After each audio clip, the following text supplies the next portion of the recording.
UFC Fight Night, Brendan Allen vs. Rainier Derrida. It's going to be a good one in Canada.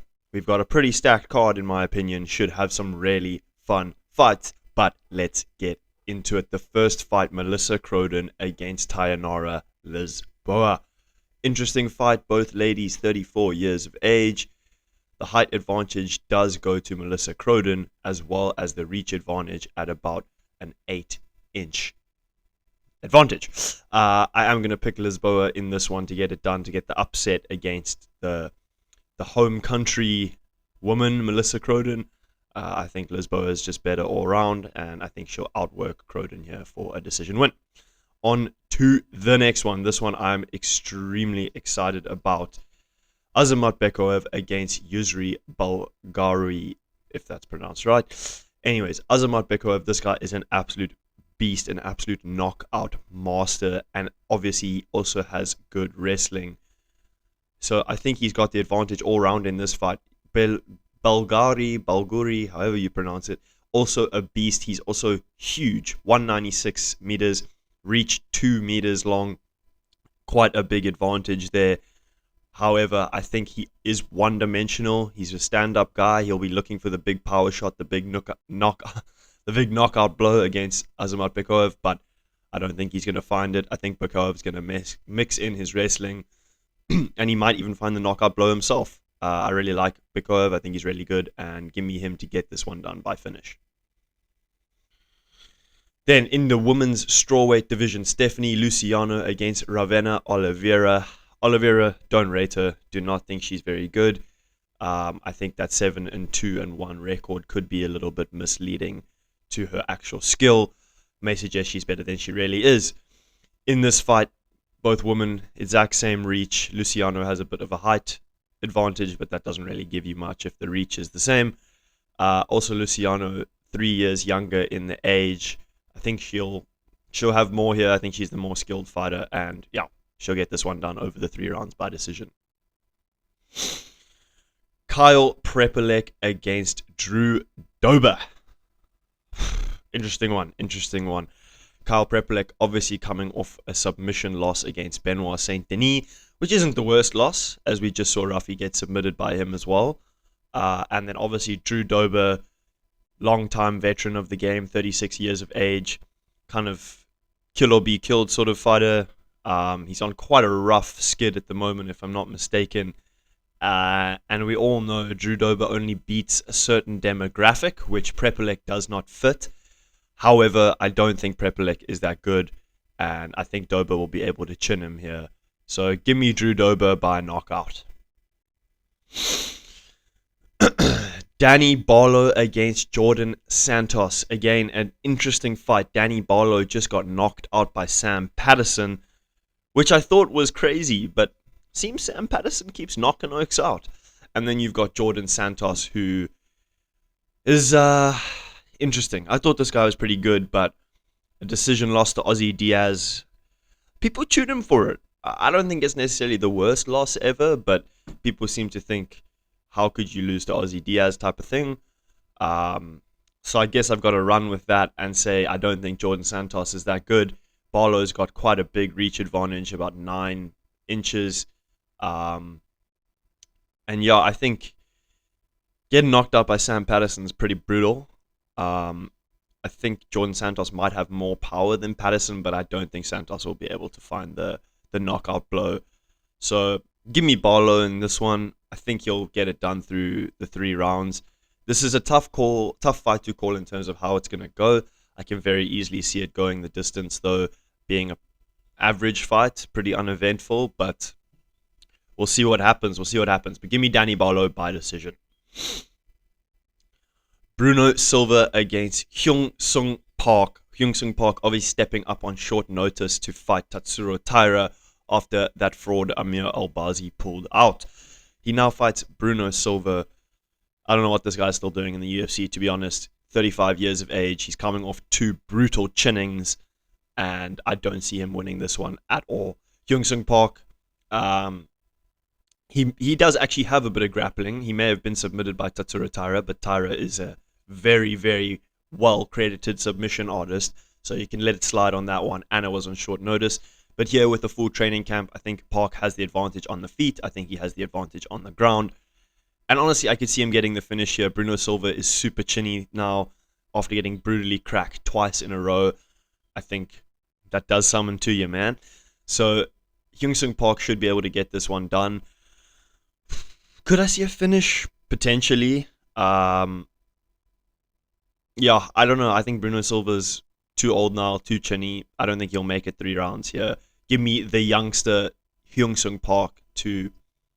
I don't know if he'll submit him. Give it to me by finish. Hyung-Sung Park. Then our prelim headliner, Charles Jourdain against dangerous Davy Grant. I've seen a lot of people picking Davy Grant here, picking the crafty vet. And let me tell you, I am not picking the crafty vet. Davy Grant is 39 years of age, and he's coming up against a 29-year-old, a 10-year difference.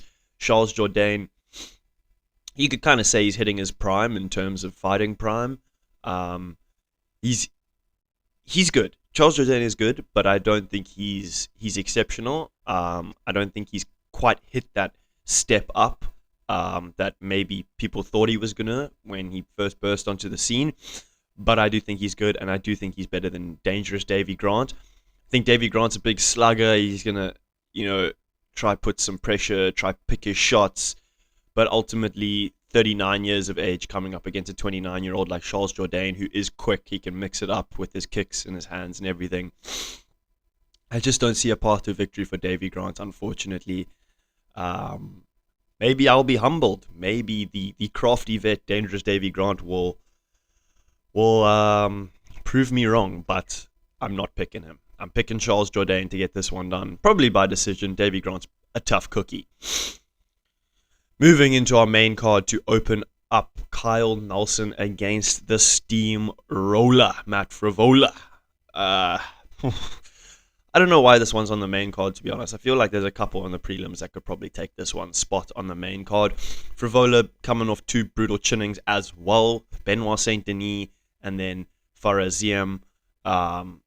Both pretty brutal, but obviously he's the steamroller. He's got a lot of first-round knockouts in the UFC as well. So there is that dangerous factor to it, and he can mix in the ground game as well, whereas someone like Kyle Nelson tends to keep it in the stand-up more. The reach is exactly the same for these guys, so I don't think there's going to be any significant edge for Frivola or for Nelson. I think the edge comes for Frivola because he can mix in his ground game, which I think will be levels ahead of Nelson. So I think it's a tough one to call. I don't know if Frivola's going to get this one done in the first round. I think coming off 2 brutal knockouts, he's probably likely to be a little bit more conservative. But I think he'll mix in his wrestling. I think he'll outwork Nelson on the feet.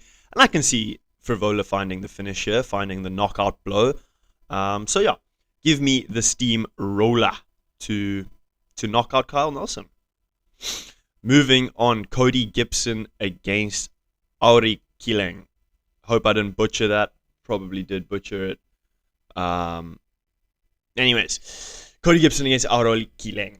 I'll be honest, I don't know much about these guys. I know Cody Gibson is a mixed martial artist, so he can mix it up with his ground game and his stand-up. Whereas there's someone like Auri Kileng, he's actually a Sander, I think it is, the Chinese fighting martial art. Makes sense since he comes from China. But yeah, I think the age is going to have come into play here. 32 years old, 6 years younger than Cody Gibson is Auri Kileng. Slight reach advantage for Cody Gibson. It's a tough one to pick.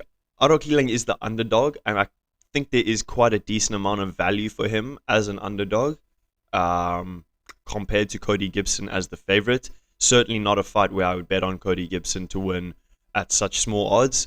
So I think I'm going to take Auri Kileng as an underdog in terms of a betting perspective, but I also think in terms of a prediction, I'm going to pick Auri Kileng to get it done, just to outwork Cody Gibson. Maybe he finds a finish, who knows.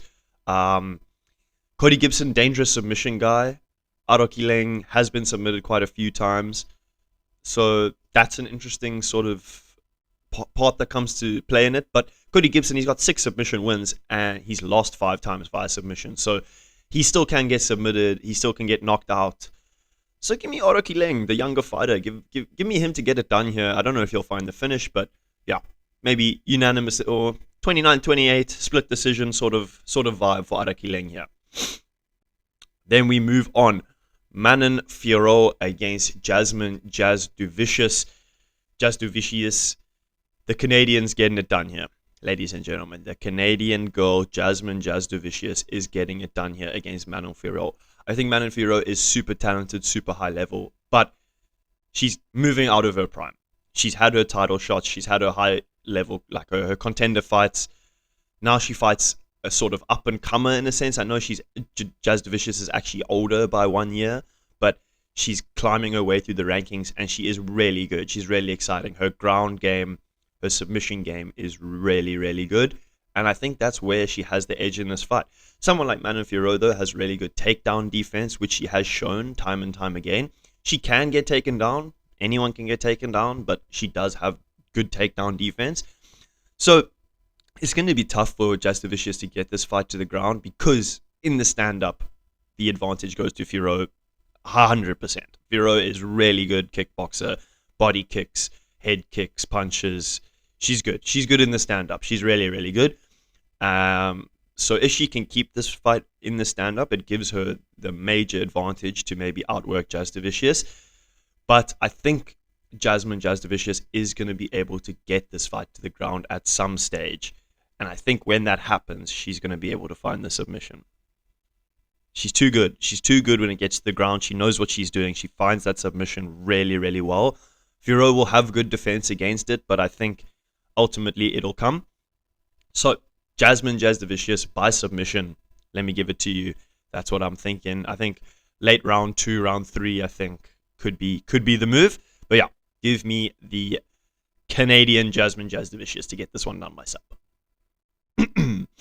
Now, this is quite an interesting one. Marlon Vera against Amin Zahabi. Cheeto, obviously, his last fight, if I'm not mistaken, was that O'Malley fight where he got brutalized with a knee and other things. And then, obviously, Zahabi's last fight against Aldo, where he took a soccer kick to the face and just ate it. Interesting here, because when I was looking at this fight, I actually didn't realize that Zahabi is 37 years old, and he's still sort of up and coming in the bantamweight division. Whereas someone like Cheeto, 32 years old, he's been there, he's done that. Had his title shots, had his high contender fights, had some fun fights, UFC vet. The question is, how is Cheeto going to look coming into this fight? He's had a long layoff. He's probably been working in the lab, trying to get better, improve on his game. But the question is, how improved will he be? And how's he going to come out and fight you against Zahabi? I think Zahabi is going to try and mix in his wrestling. That's what kind of gave him a bit of an advantage over Aldo. I know Aldo's takedown defense is ridiculous.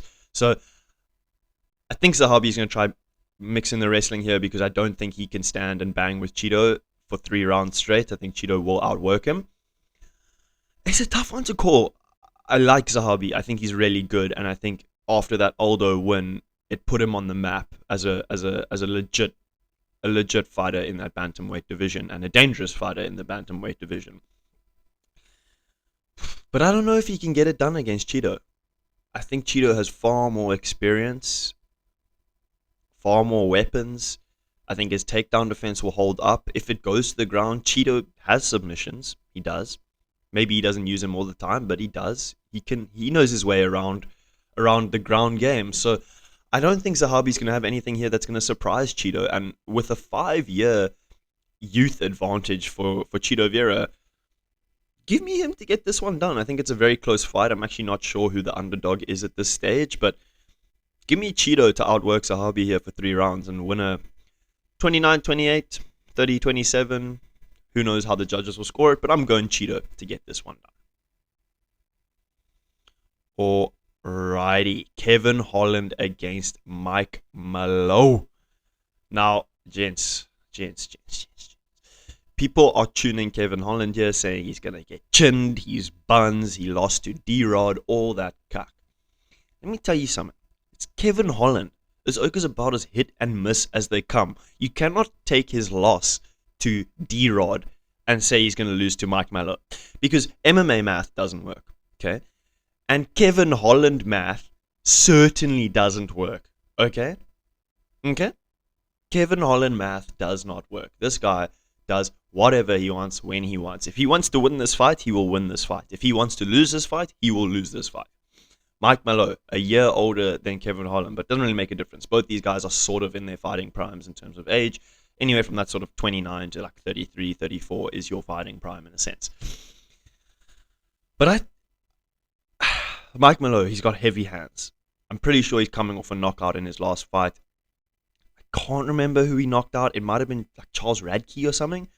Brutal knockout. So he's obviously got heavy hands, and he has got a ground game.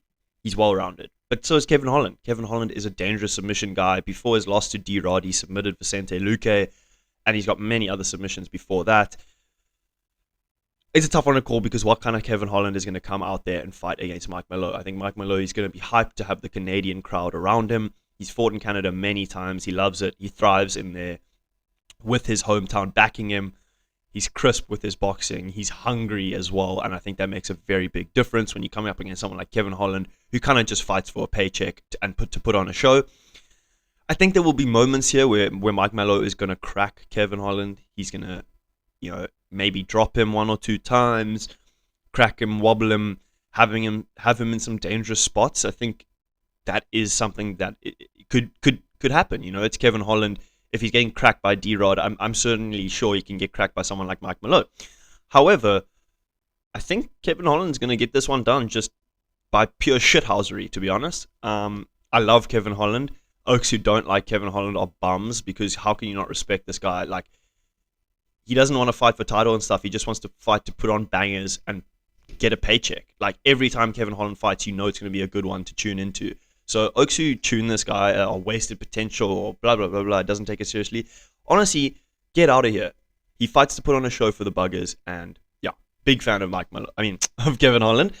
I think it's going to be an interesting one. I wouldn't be surprised to see Kevin Holland get chinned here if he gets caught bad. If he can get dropped by D-Rod, he can certainly get dropped by Mike Malloy. But just by tomfoolery, give me Kevin Holland. He can submit Mike Malloy. He can outwork him for 3 rounds. I don't care. I'm taking Kevin Holland. He's my boy. Whether that's a biased pick or not, who gives a shit? Kevin Holland to get it done. And that takes us to our main event of the evening, which is Rainier Derrida against Brendan All-In Allen. Wow. What a fight. Obviously, we're supposed to have RDR against Fluffy Anthony Hernandez. Fluffy pulled out with an injury. Brendan Allen steps in. Now we've got a very interesting matchup. RDR, everyone knows he's got ground game. He's got submissions. He's got control, good wrestling. And he's got good stand-up. That clinch game of his knees are absolutely brutal. We know about RDR. He beat Whittaker over 5 rounds in a very competitive fight, and someone like Whittaker who's been a staple of the middleweight division, and Derrida took him a full 5 rounds and put in the work and got the decision. Whether you think it was a robbery or not is irrelevant. I think RDR won that fight, and I was rooting for Whittaker. I think RDR is good, and I think he's better than Brendan Allen. Brendan Allen is, I don't even know how to describe this guy. He's just like whack. Like, he's got decent stand-up. He's got a decent ground game. He's got good submissions. And I think it was Flucus Tracy who said it, that he's kind of one of those guys that doesn't stand out in any realm, so you kind of overlook him, but he is good in the stand-up and he is good in the ground game, but he's not exceptional in either one, so you maybe don't notice it. He just kind of grinds out decisions or grinds out a sub-win. Like, that's kind of his style, but his style is also to be a flippin' idiot. Like, his fight IQ is some of the worst, and everyone knows this. He makes some of the stupidest decisions, like standing when he should be going for takedowns and getting the fight to the mat, or doing the opposite, going for takedowns when he's piecing someone up on the feet. Stupid transitions on the ground. He's just a weird guy. He just makes some stupid errors, and I think against someone like RDR, it's not gonna fly. It's not gonna fly with someone like Rainier Derrida. He's too experienced. He's too vicious. This guy's a killer. He's huge as well. Surprisingly, it's only a 7-inch reach advantage, but he's massive. He's huge. And I think he's going to outwork Brendan Allen in all realms of this fight. I honestly don't even think Brendan Allen has a chance. Like, I really don't. I think Brendan Allen is good. He is good, undoubtedly, but he's not good enough to beat Renier Derrida. The level of competition Brendan Allen has beat is not the same level as Renier Derrida. And for that reason, I can't pick him. I also can't pick someone who has negative fight IQ. It's one of the most important aspects of fighting is your fight IQ, making the correct decision. And Brendan Allen doesn't do that, and Renier Derrida does. So I don't think this is a very hard pick, to be honest. I think it's a clear pick that Renier Derrida is going to get this one done. That's what I think. That's what I think. That's what I know. That's what I know. Renier Derrida is going to get this one done, and maybe he even finishes Brendan Allen. I don't know. Brendan Allen kind of has some of the worst fights ever. I don't think I've ever enjoyed any of his fights. They're always pretty mind-numbing, but hopefully Derrida will push the pace here and make it exciting. So give me RDR to win this one. It'll probably go all 5. I would love to see RDR finish Brendan Allen, though. I don't even hate Brendan Allen. I don't even have any sort of, hatred towards the guy. I just think he's ass, to be honest. And he's not exciting. So give me RDR to win this one. Probably by decision. Well, like 49, 46, 48, 47. That sort of vibe. Would love if he finished Allen, but who knows. But yeah, that wraps it up. UFC Fight Night, Renier Derrida against Brendan Allen. That is the breakdown. Those are the picks. Tune in to my Instagram, to my TikTok if you want to see more videos, more breakdowns, more bets, final picks and everything like that. And yeah, hope you guys have a lovely day, and thank you so much for watching. I'll see you in the next one.